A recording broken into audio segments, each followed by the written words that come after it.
ગુજરાત પોલીસમાં ભરતીના નવા નિયમો જાહેર, જાણો સરકારે કયા ફેરફારો કર્યા।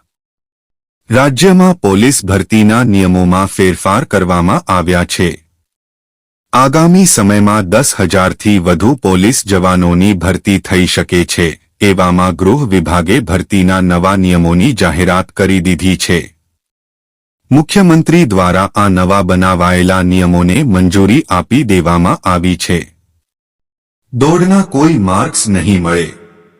સ્પર્ધાત્મક પરીક્ષાની તૈયારી કરતા રાજ્યના યુવાનો માટે રાજ્ય સરકારે લોકરક્ષકના વિવિધ સંવર્ગોની સંયુક્ત સીધી ભરતીની પરીક્ષા પદ્ધતિમાં મહત્વપૂર્ણ ફેરફાર કર્યા છે। જે અંતર્ગત અગાઉ લોકરક્ષકની ભરતીમાં શારીરિક કસોટી લેવામાં આવતી હતી। તેમાં દોડના ગુણ આપવામાં આવતા હતા, જેના બદલે હવે દોડ ફક્ત નિયત સમયમાં પાસ કરવાની રહેશે, તેના કોઈ ગુણ રહેશે નહીં। પહેલા શારીરિક કસોટીમાં ઉમેદવારોના વજનને પણ ધ્યાને લેવામાં આવતું હતું, જે હવે રદ કરવામાં આવ્યું છે। આમ શારીરિક કસોટી હવે ફક્ત ક્વોલિફાઇંગ રહેશે, તેના કોઈ ગુણ આપવાના રહેશે નહીં અને શારીરિક કસોટીમાં ઉત્તીર્ણ થયેલ તમામ ઉમેદવારો ત્યારબાદની ઓબ્જેક્ટિવ MCQ માં ભાગ લઈ શકશે।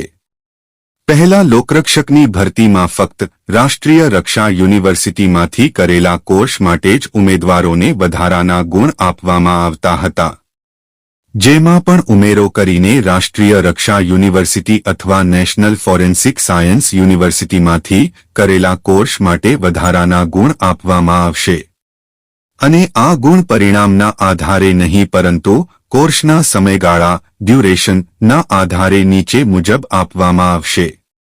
NFSU અથવા RRU માં કરેલ કોર્સનો સમયગાળો આપવાના થતા વધારાના ગુણ 1 વર્ષ માટે 3 ગુણ, 2 વર્ષ માટે 5 ગુણ, 3 વર્ષ માટે 8 ગુણ, 4 વર્ષ કે તેથી વધુ 10 ગુણ।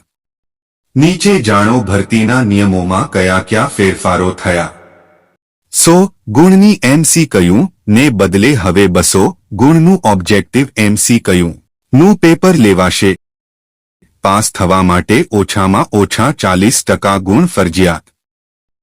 રાષ્ટ્રીય રક્ષા યુનિવર્સિટી અથવા નેશનલ ફોરેન્સિક સાયન્સ યુનિવર્સિટીમાંથી કરેલા કોર્સ માટે વધારાના ગુણ આપવામાં આવશે।